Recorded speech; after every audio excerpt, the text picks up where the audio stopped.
ಬಂದ ನೋಡಮ್ಮ ನಮ್ಮ ಕಂಬ ಈ ಕದಂಬ ಬಂದ ನೋಡಮ್ಮ.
बाबा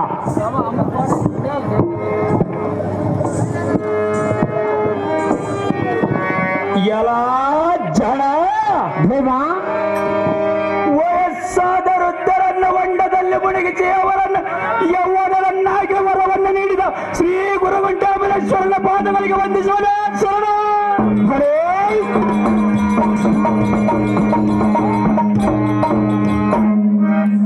ಎಲ್ಲ ಜನ ದೇವಾ ಚಂಡಮುಂಡರನ್ನು ಸಂಹರಿಸಿಕೊಳ್ಳಲು ಮಾಲೆಯಮ್ಮಾಗಿ ಧರಿಸಿಕೊಂಡ ನಂದಿಹಳ್ಳಿ ಸೀತಮ್ಮ ತಾಯಿಯ ಪಾದಗಳಿಗೆ ವಂದಿಸುವ ಶರಣ.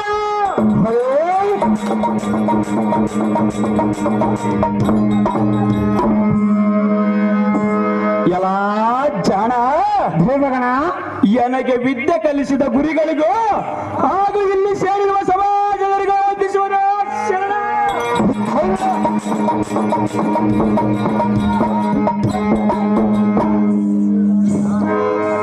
ಎಲ್ಲ ಮಾನವ ದೇವ ಈ ಸಮಾಂತರದಿ ನಿಂತ ಚಿರವಾಗಿ ಕರಂಜಲಿ ಪುಟನಾಗಿ ಅಂತರದಿಂದ ಅಲಂಕಾರನಾಗಿ ಬಂದ ಸುಂದರ ಮೂರ್ತಿಯ ಮುಂದೆ ಕರಂಗಳಂ ಜೋಡಿಸಿ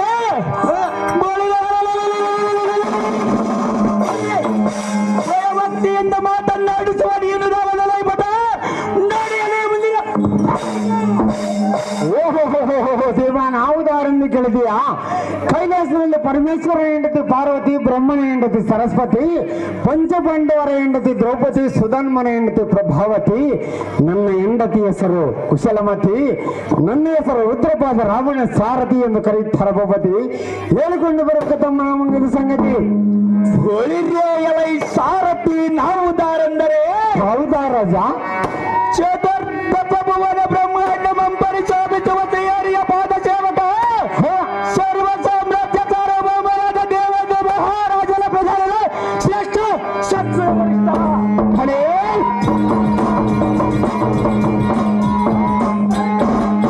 ವೃಷಣ ಎಲ್ಲ ಸಾರಥಿ ಭೂಪತಿ ಚಿತ್ರಜನ ಮಹಾರಾಜನಿಂದ ಅತಿಗಡಿಗೆ ಜೈವೇರನ್ನು ಓಡಿಸುತ್ತಾನಾದ ಸಾರಥಿ ಓಡಿಸಿ ಜೈವೇರಿ ಜಾಗೃತಿ.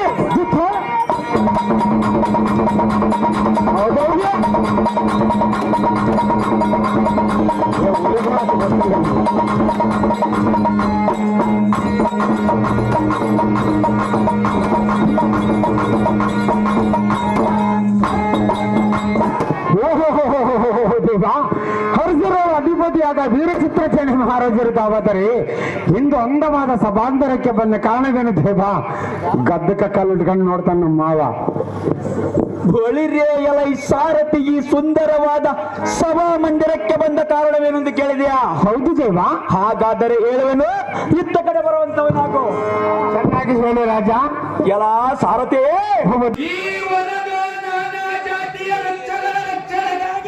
ನೇಮಕ ಮಾಡಿದ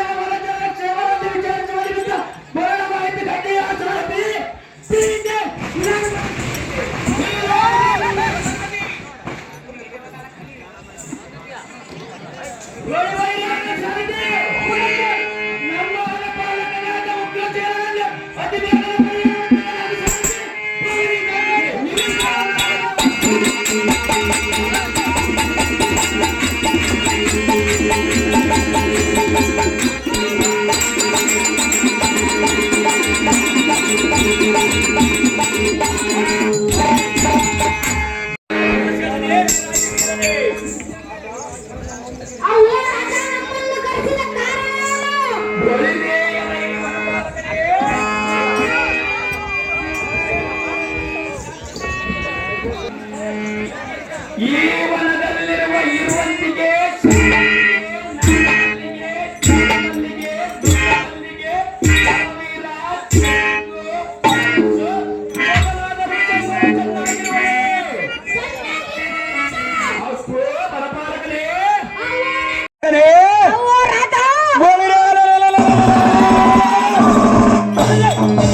ಇದು ಅಲ್ಲದೆ ಹುಲಿ ಕರಡಿ ಸಿಂಹ ಶಾರ್ದೂಲ ಮೊದಲಾದ ಖಡ್ಗಗಳ ಕ್ಷಮದಿಂದಿರುವೆ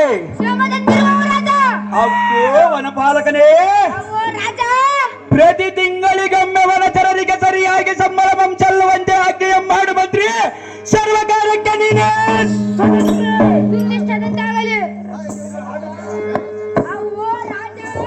ಅಪ್ಪೋ ಮಂತ್ರಿ ಈ ವನದ ವಿಸ್ತಾರವನ್ನು ಚೆನ್ನಾಗಿ ಕೇಳು. ಅದೇನು ಸವಿಸ್ತಾರವಾಗಿ ಹೇಳು ಮಂತ್ರಿ. ಇರುವಂತಿಗೆ ಸಾವಂತಿಗೆ ನಾಗಮಲ್ಲಿಗೆ ದುಂಡುಮಲ್ಲಿಗೆ ಅವ ರಾಜ ಇದು ಅಲ್ಲದೆ ಅರಿನ ಸಾರಂಗ ಹುಲಿ ಕರಡಿ ಸಿಂಹ ಶಾರ್ದೂಲ ಎಲ್ಲ ಜಾತಿಯ ಬಲುಕಾದಿಬ್ಬರುಗಳು ಸುಖದಿಂದಿರುವವು ಅವ ರಾಜ. ಅಪ್ಪೋ ಮಂತ್ರಿ ವನಚಾರ್ಯರಿಗೆ ಸರಿಯಾಗಿ ಸಂಬಳವನ್ನು ಜರುಗುವಂತೆ ಆಜ್ಞೆಯ ಮಾಡಿರುವ ರಾಜ ರವಿಕೋಡಿ ತೇಜ.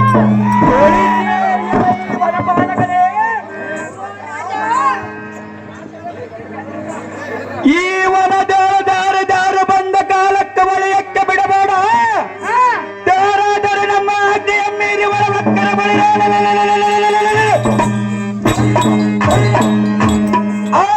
ಮಂಡಗೂದಲಂ piಡಿದು ಚಂಡಿಗೆ ಕೈ ಕಟ್ಟಿ ತಪ್ಪಿ ಕಂಡು ಬರಬೇಕು ಉಗ್ರಶನಿಗೆ ವೀರಾಜ ವೀರನೇ. ನಿನ್ನಿಷ್ಟದಂತಾಗಲಿ ರಾಜ.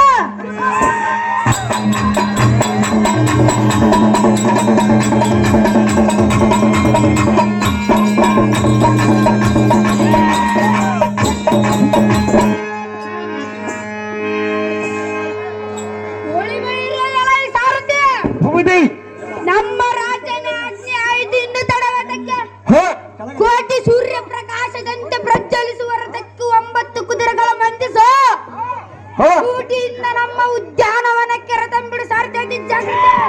ಮುಸ್ಲಿಂಗಾಗಲೇ ಹೋಗ್ಬೇಕು ಗೌರವಗಳನ್ನ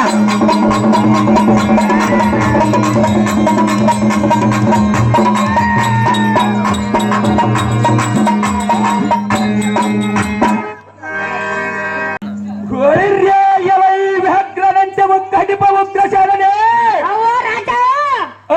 ಆತ ಬರೀ ಪರಿಮಾಣವಾಗಿ ನಮ್ಮ 10 ವರದರ ಸಹಸ್ರಾರ ಸೈನ್ಯ ಎತ್ತಗಡೆ ಮಾಡಿ ಹೋಗಿತ್ತ. ವನಪಾಲಕನೇ ಇದು ಅಲ್ಲದ ಮತ್ತೇನು ಮಾಡಿದರೆ ಚೆನ್ನಾಗಿ ಬಿತ್ತರಿಸುವ ಉಗ್ರಶಾಲನೆ ಅಮರಾವತಿಯ ಕಾರಾಗೃಹದಲ್ಲಿಡುವ ಉಗ್ರಶಾಲೆ ವೀರಾಜ ವೀರನೇ. ರಾಜ ಏನಂದು ಹೇಳಲೆ ಅದೇನು ಸವಿಸ್ತಾರವಾಗಿ ಹೇಳಬಂತ್ರಿ. ದಿಕ್ಕು ದಿಕ್ಕಿಗೆ ಮಾಡಿ ಹೋದರು. ಹೌದೇ ವನಪಾಲಕರೇ, ಹಿಡಿದು ಬಡಿದು ಕೀಳು ನುಡಿ ನುಡಿದರು. ಅವರನ್ನು ಶ್ರೀಮನ್ ನೀಲಕಂಠೇಶ್ವರನ ಜಯಿಸಬೇಕಲ್ಲದೆ ನಮ್ಮಿಂದ ಸಾಧ್ಯವಿಲ್ಲ ಕಂಡಿಯ ರಾಜ ಸಾಂದ್ರವನು ತೇಜ.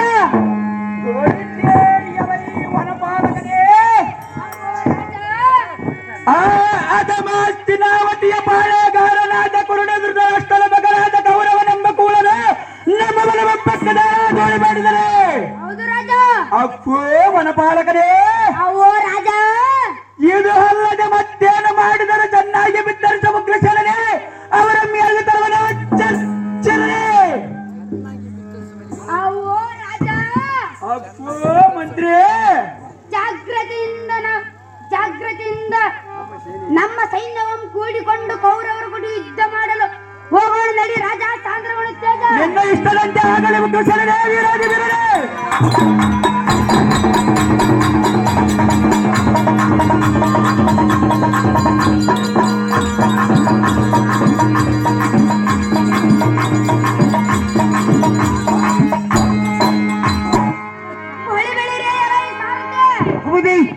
ಒಳ್ಳೆಯದಾಗಲ್ದೇವ.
ಈ ಕಟ್ಟದಿಂದ ನಿನ್ನ ಪಕ್ಕದ ಮುರಿದು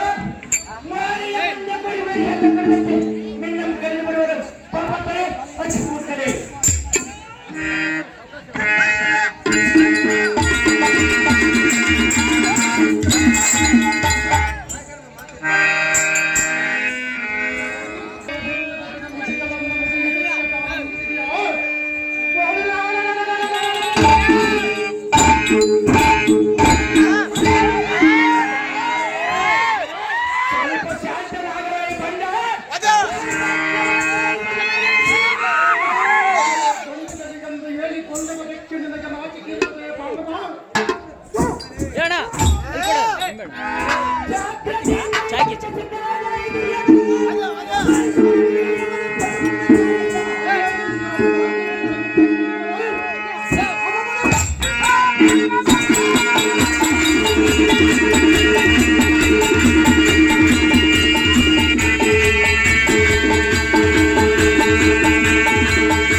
ಸಲುವಾಗಿ ಅಪರಾಧವೇನು?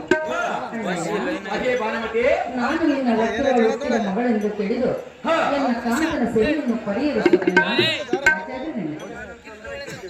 ಎಲೆ ಭಾನುಮತಿ,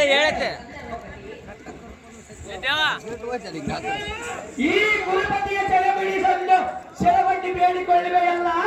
ಹೌದು ಅಣ್ಣಯ್ಯ.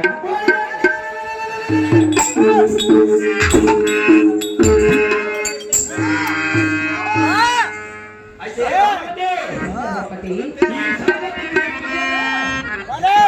ಸುಮ್ಮನೆ ಒಂದು ಕೇಳೋ.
ನಾವು ನರ ಮನುಷ್ಯರು, ನೀವು ದೇವತೆಗಳು.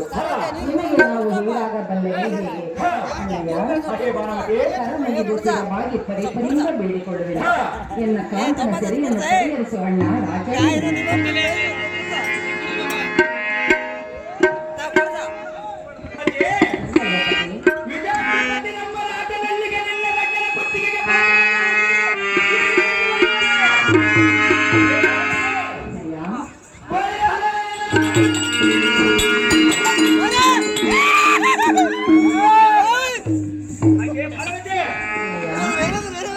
ನೀನು ನಿನ್ನ ಪುತ್ರ ಮಿತ್ರಾದಿಗಳನ್ನು ಸಲುತ್ತಾ ನಿನ್ನ ಗಂಡನಿಗೆ ಕಲ್ಲ ಹಿಡಿಯುತ್ತ ಕಾಲವನ್ನು ತರುವುದು, ನಿನ್ನ ದುಃಖವನ್ನು ದಾರಿ ಕೇಳುವುದು ಪಾರ್ವತಿ.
ಈ ತುಂಬಿದ ಸಭೆಯಲ್ಲಿ ಕರ ಮುಗಿದು ಸಿರಬಾಗಿ ಪರಿಪರಿಯನ್ನು ಬೇಡಿಕೊಳ್ಳುವನು.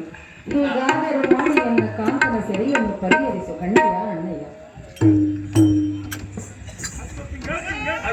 ಅಮ್ಮ ಕುರುಬಲ ಸತಿ ಭಾನುಮತಿ, ಅಣ್ಣಯ್ಯ ನಿನ್ನ ಗಂಡನಿಗೆ ಈಗ ನೀಡಿದ ಶಿಕ್ಷೆ ಸಾಕತ್ತೆ ಹೇಳಿದೆಯಲ್ಲ, ಹೌದು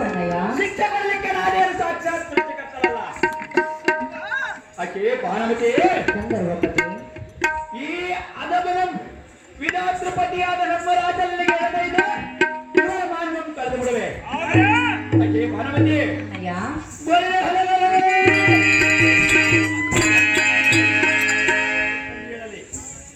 ಅಕ್ಕೆ ಭಾನುಮತಿ ಅಣ್ಣಯ್ಯ ಅವನನ್ನು ನಿಲ್ಲಿಸಿ ಕಂಜೂರಿಯನ್ನು ಎಳೆದ ಕಾಸಿನಿಂದ ಕಟ್ಟಿ ಇವನ ಬಾಳವನ್ನು ಕಳೆದು ಬಿಡುವೆ. ಇವನ ಬಾಳ ಸುಡನಿ ಇವನ ಮುಖಕ್ಕೆ ಬೇಕು ಹಾಳು ಮಾಡಿದ್ಯಾ? ನಿಮ್ಮಪ್ಪನ ಅಂಗನೆಯನ್ನಾದರೂ ಕಟ್ಟಿಸಿದ್ದಾನೆ ಹೇಗೆ?